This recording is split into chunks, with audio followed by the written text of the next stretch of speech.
स्वागत है आपका एक और महत्वपूर्ण क्लास में। तो कैसे हैं? मुझे उम्मीद है कि आप अच्छे होंगे।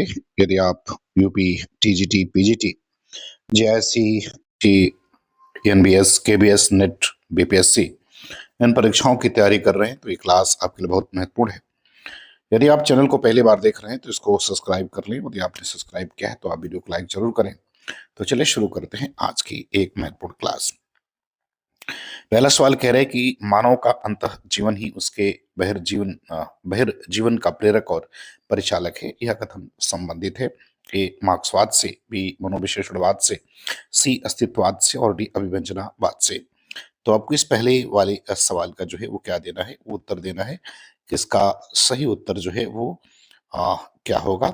तो अगर इसका सही उत्तर देखें तो इसका सही उत्तर विकल्प बी हो जाएगा, मनोविश्लेषणवाद से। दूसरे सवाल पर आते हैं। कह रहा है कि अस्तित्ववाद के प्रवर्तक हैं ए जॉन पॉल सार्च, बी अल्बर्ट कामू, सी सोरेन किरकेगार्ड और डी कह रहा है कि हेडेगर। तो आपको ये बताना है कि अस्तित्ववाद के प्रवर्तक कौन है। तो इसके प्रवर्तक का नाम सोरेन किरकेगार्ड है। विकल्प सी उत्तर इसका सही हो जाएगा। तीसरे सवाल पर आते हैं। करेक्ट किरकेगार्ड का संबंध किस देश से था? A German, B Denmark, C France और डी बेल्जियम।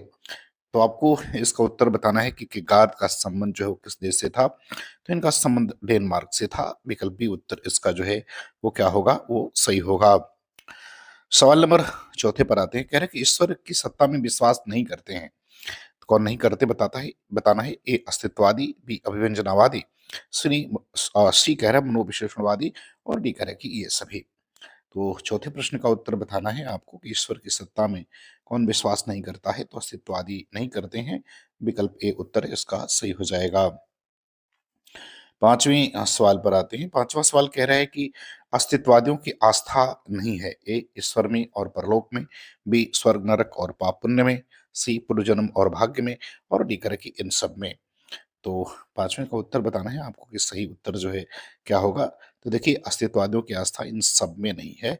तो विकल्प डी उत्तर इसका जो है वो सही होगा। छठवें सवाल पर आते हैं। कह रहे कि अस्तित्ववाद से प्रभावित है।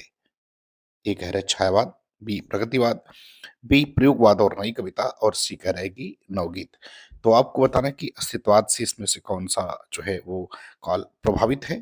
तो प्रयोगवाद और नई कविता जो है ये प्रभावित है अस्तित्ववाद से। विकल्प सी उत्तर इसका सही होगा। सवाल नंबर 7 पर आते हैं। 7 नंबर सवाल में कह रहे हैं कि अस्तित्ववादी की अवधारणा स्वीकारती है। ए व्यक्ति की महत्ता, बी क्षणवादी जीवन दर्शन, सी उन्मुक्त भोग और डी कह रहे हैं कि इन सभी को। तो 7वें प्रश्न में आपको बताना है कि ये कौन सी अवधारणा को जो है वो स्वीकार करती है। तो ये इन सभी अवधारणाओं को स्वीकार करती है, अर्थात विकल्प डी उत्तर इसका सही होगा। सवाल नंबर 8 पर आते हैं। 8 नंबर सवाल में कह रहा है कि इनमें से अस्तित्ववाद का समर्थक कौन है। आपको ये बताना है। ए कह रहा है किरकेगार्ड, बी सार्च, सी नित्से और डी कह रहा है कि ये सभी। तो 8वें का उत्तर बताना है। तो देखिए अस्तित्ववाद के समर्थक किरकेगार्ड, सार्च और नित्से तीनों हैं, अर्थात ये सभी उत्तर जो है इसका क्या होगा, वो सही हो जाएगा। सवाल नंबर 9 पर आते हैं। 9 नंबर सवाल में कह रहा है कि किस हिंदी कवि के काव्य में अस्तित्ववादी जीवन दर्शन समाविष्ट नहीं है। ए मुक्तिबोध, बी अग्नि, सी धूमिल और डी मैथिली शरण गुप्त। तो आपको 9वें प्रश्न का उत्तर बताना है कि इसका सही उत्तर क्या होगा।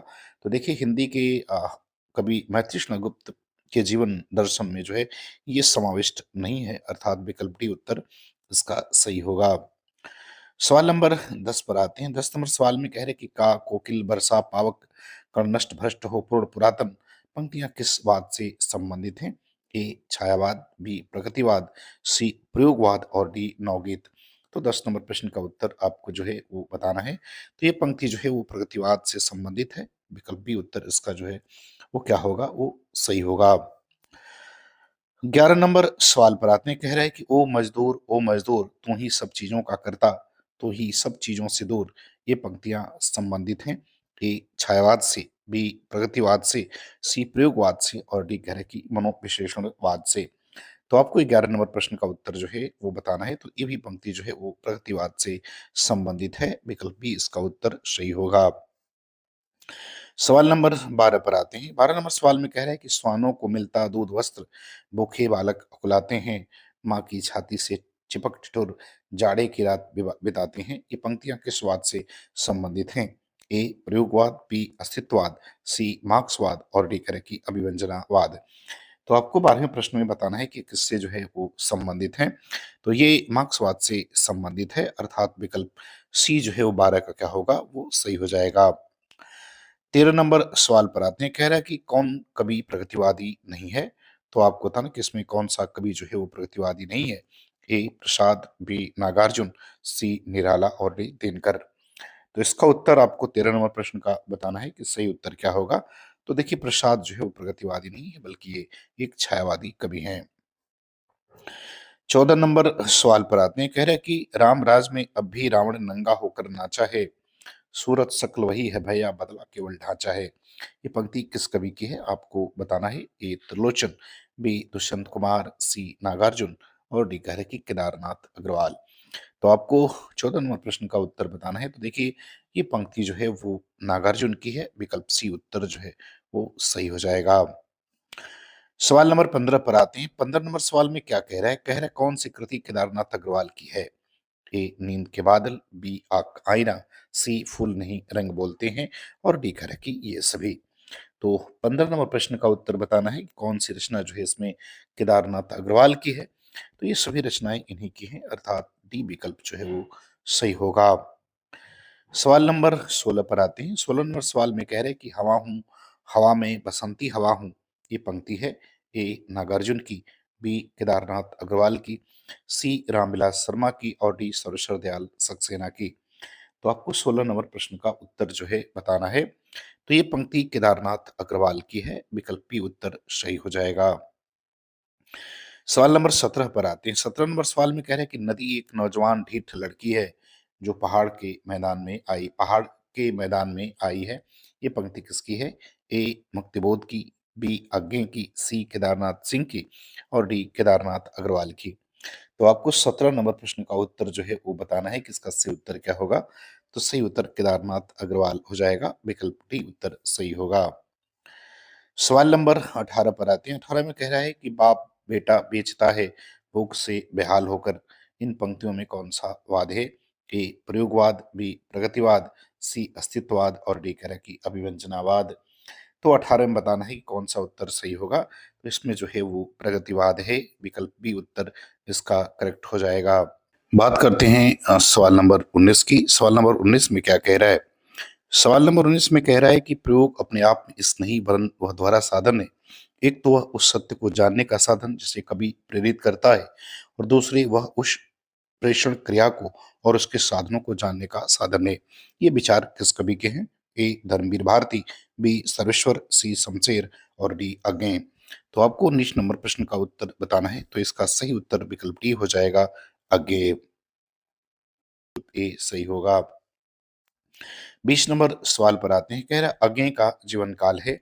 ए 1911 से 1987, बी 1905 से 1982, सी 1900 से 1977 और डी कह रहा है कि इनमें से कोई नहीं। तो देखिए, अज्ञे का जीवन काल जो है वो 1911 से 1987 का रहा, विकल्प ए उत्तर इसका क्या होगा, वो सही हो जाएगा। सवाल नंबर 21 पर आते हैं। 21 नंबर सवाल में कह रहा है कि सावधान मनुष्य यदि विज्ञान है तलवार है। ये पंक्ति किसकी है? ए धर्मवीर भारती, बी नरेश मेहता, सी कुंवर बेचैन और डी दिनकर। तो 21 नंबर प्रश्न में बताना है कि ये पंक्ति किसके द्वारा लिखित है। तो ये पंक्ति दिनकर की है, विकल्प डी उत्तर इसका जो है वो करेक्ट हो जाएगा। सवाल नंबर 22 पर आते हैं। 22 नंबर सवाल में कह रहा है कि इनमें से हिंदी गजल के क्षेत्र में सर्वाधिक प्रसिद्ध कवि हैं। ए बच्चन, बी नीरज, सी दुष्यंत और डी शमशेर। तो आपको 22 नंबर प्रश्न का उत्तर बताना है कि गजल के क्षेत्र में सबसे अधिक प्रसिद्ध कौन है। तो वो दुष्यंत हैं, इनका पूरा नाम दुष्यंत कुमार, विकल्प सी उत्तर इसका सही होगा। सवाल नंबर 23 पर आते हैं। 23 में कह रहे हैं कि आत्मजयी के रचनाकार कौन है? ए कुंवर नारायण, बी सरस्वती दयाल, सी नरेश मेहता और डी कह रहा है अज्ञेय। तो आपको बताना कि आत्मजयी के रचनाकार कौन है। तो ये कुंवर नारायण की रचना है, विकल्प ए उत्तर इसका सही हो जाएगा। सवाल नंबर 24 पर आते हैं। करेक्ट, दुख सबको मांझता है, भांजता नहीं मांझता है। यह पंक्ति किस कवि की है? ए मुक्तिबोध, बी केदारनाथ सिंह, सी अज्ञे और डी कह रहा है कि धर्मवीर भारती।